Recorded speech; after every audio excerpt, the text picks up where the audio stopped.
Los conceptos con un ejemplo británico y varios franceses. La psicología idealista, en un sentido amplio, se refiere a la corriente dentro de la psicología que enfatiza la importancia de las ideas, la mente y la conciencia en la comprensión del comportamiento humano y la experiencia. A diferencia del materialismo, que considera la materia como la base de la realidad.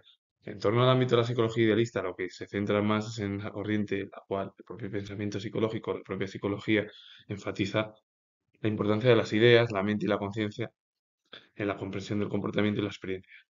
Es decir, que se centra más en el ámbito de las ideas, estudia la mente, es decir, cómo la conciencia de cada persona, con el objetivo de que el propio especialista intente comprender cómo esa persona o esas personas se comportan y qué experiencias han tenido a lo largo de su vida o eh, su recorrido más o menos en las diferentes experiencias que hayan tenido o hayan realizado. Es totalmente opuesto a ese concepto del materialismo porque el materialismo lo que considera es que la materia es la base de la realidad. Y la psicología idealista se centra más en las ideas, en la mente, bueno, pues en realidad en lo que no se ve a través de los sentidos, sino en el mundo ininteligible que sería el mundo de las ideas. Con el objetivo de acá al final que lo que realiza cualquier psicólogo o especialista dentro del idealismo es dar mayor importancia a ese comportamiento humano y experiencia a través de ideas, la mente, la conciencia de cada persona con el objetivo de realizar un estudio de, de cada persona. Porque la mente humana el cerebro es uno de los órganos más complejos y complicados de entender y eso que muchos de los especialistas psicólogos y psiquiatras siguen realizando nuevos estudios. John Henry Newman, o en castellano San Juan Enrique Newman, fue filósofo, historiador, escritor, poeta católico, académico y teólogo británico. Anteriormente fue presbítero anglicano y se convirtió al catolicismo en 1845.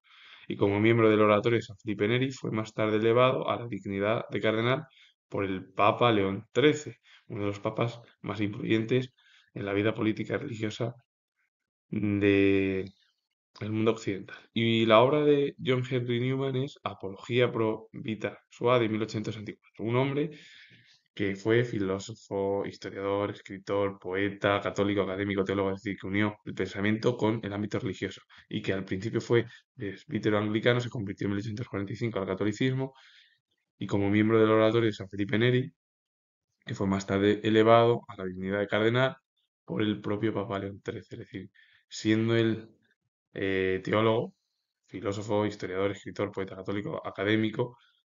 Y de ahí bueno, pues, obtuvo el puesto de cardenal por el Papa León XIII, como he dicho, una de las figuras más importantes de la historia y también del ámbito religioso, como fue León XIII.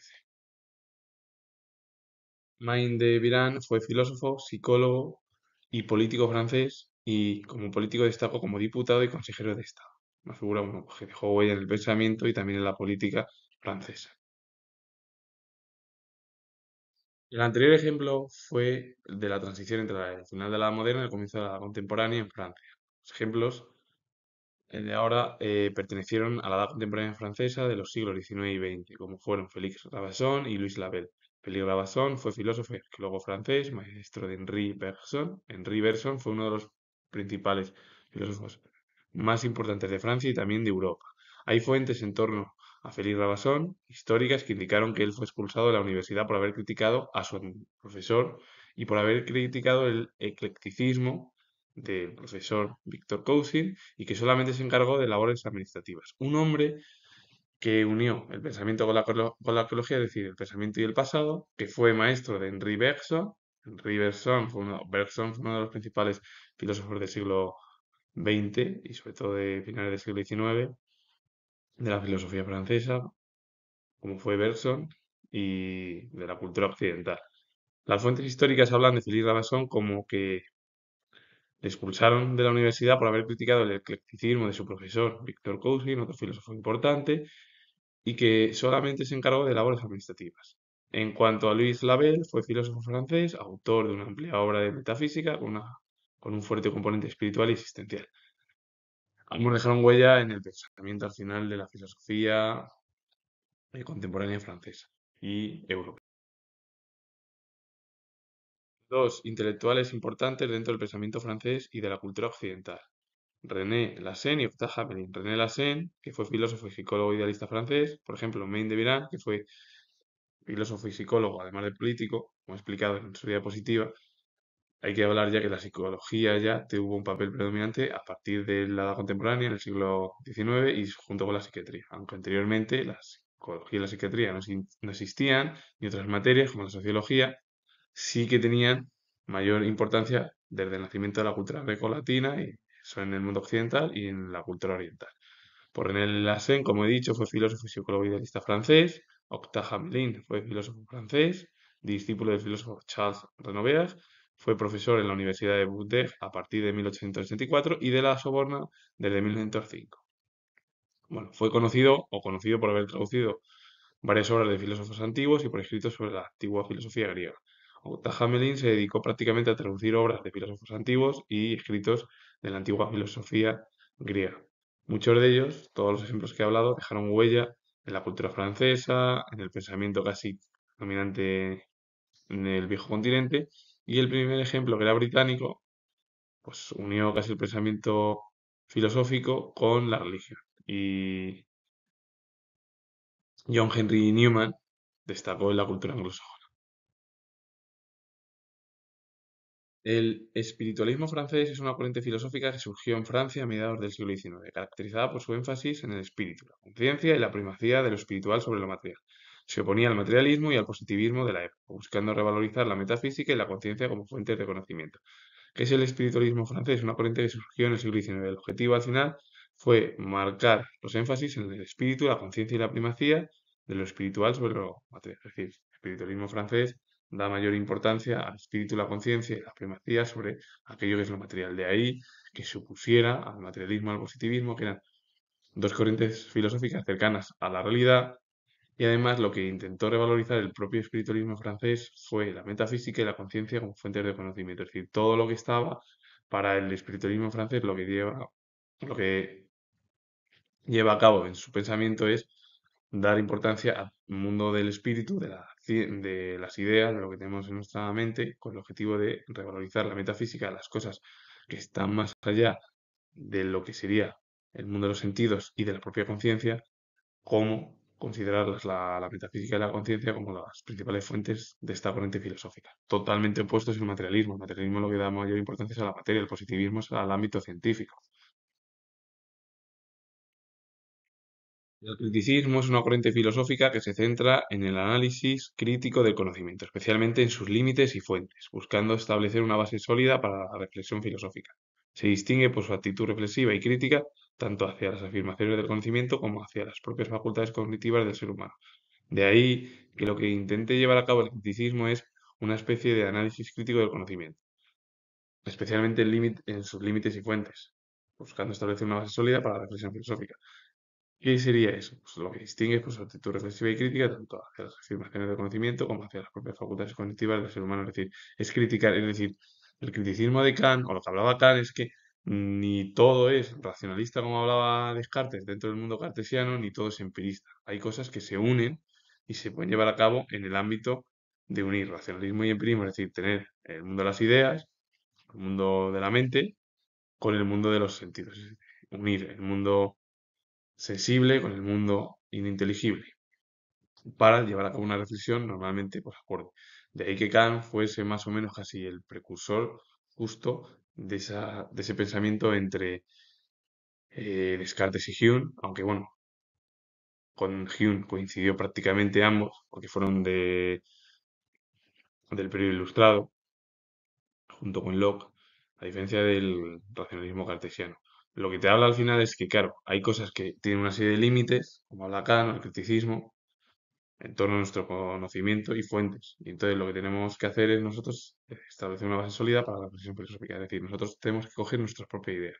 Porque según él se distingue por una actitud reflexiva y crítica tanto hacia las afirmaciones del conocimiento como hacia las propias facultades cognitivas del ser humano. Es decir, nosotros debemos de entender y comprender de que ni una cosa, por ejemplo, el racionalismo es todo verdad y el mundo de las ideas, como se hablaba, y que el mundo de los sentidos es el correcto, ¿no? Debemos de hacer una unión entre ambos pensamientos con el objetivo de entender qué es el mundo de la filosofía, para entender qué es la filosofía y en general la vida, para comprender de que todo ni es blanco ni negro.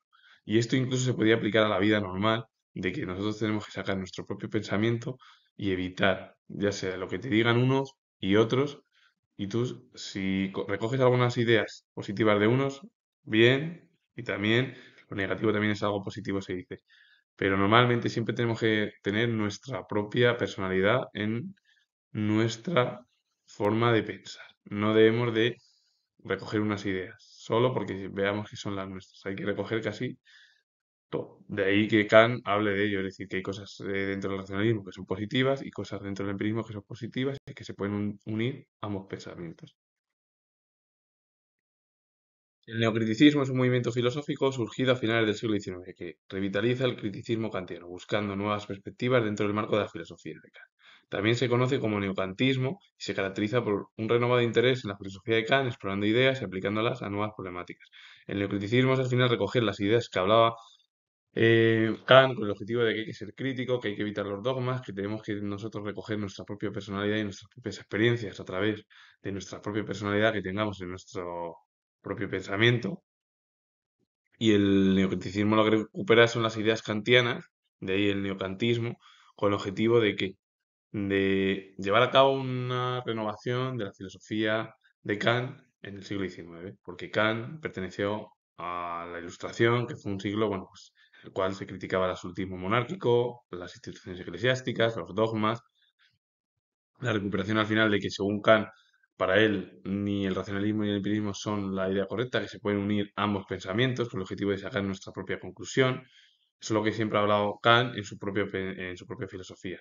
Kant lo que te habla es de los dogmas, que es muy crítico, que viene, que debemos de sacar el niño, el ser que tenemos nosotros dentro y ni recoger dogmas ni criticar nada, sino la manera de entender el mundo para Kant es una manera de que sacar nuestra propia personalidad. Es decir, sacar el niño que tenemos dentro nosotros mismos, nuestras propias ideas, que sería eso el niño, con el objetivo de comprender lo que es la vida y que ni todo es blanco ni todo es negro y que cuando estás, por ejemplo, en una relación, ni todo tiene que ser de una manera o de otra, sino que hay dos personas, pero da igual en el ámbito laboral, de pareja, de amistades, eso da igual, porque siempre hay que entender que no todo tu pensamiento es el correcto. También debes de escuchar a las demás personas. Y esto más en el mundo de las emociones es algo muy cercano. Lo que pasa es que el problema es que esto no es el ámbito sentimental. Lo que se habla al final dentro del mundo del neocriticismo o el criticismo de Kant, que es lo más importante para entender la filosofía de Kant, es que todos nosotros debemos de entender y recoger nuestro propio pensamiento. Y podemos recoger las ideas de unas y otras y a partir de ahí elaborar nuestra forma y personalidad propia. Lo que pasa es que el neocriticismo al final lo que es recuperar casi las propias ideas kantianas, que es el neocantismo, es decir, todo lo de Kant, y revalorizarlo a la filosofía, pues casi de finales del siglo XIX. El personalismo cristiano es una corriente filosófica y teológica que enfatiza la dignidad y valor inherente de la persona humana, considerando a cada individuo como un ser único y libre, creado a imagen de Dios. Esta perspectiva se diferencia de otras corrientes filosóficas que pueden enfocarse más en lo colectivo o en aspectos puramente materiales del ser humano. Claro, que te habla el personalismo cristiano, es una corriente filosófica y teológica, es decir, tinte de la filosofía y de la religión, en el que enfatiza la dignidad y el valor inherente de la persona humana.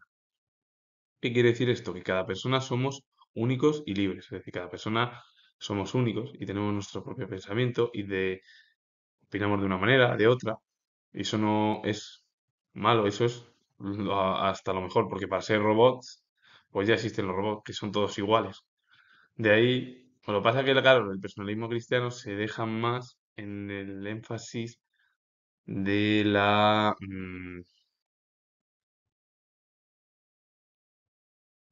comprensión siempre a la religión, a Dios. De ahí que, claro, que sea, por ejemplo, este tipo de corriente filosófica, pues diferente, por ejemplo, porque, claro, hay otras que se enfocan más en lo colectivo, en aspectos puramente materiales, dependiendo. Pero el personalismo cristiano al final es casi poner al ser humano por encima como valor principal, dignidad, es decir, que tiene una dignidad, un valor inherente y que cada persona somos única y libre, es decir, tenemos nuestra propia forma de pensar. A partir de ahí, la manera ya es siempre a imagen y semejanza de Dios, sería el personalismo cristiano.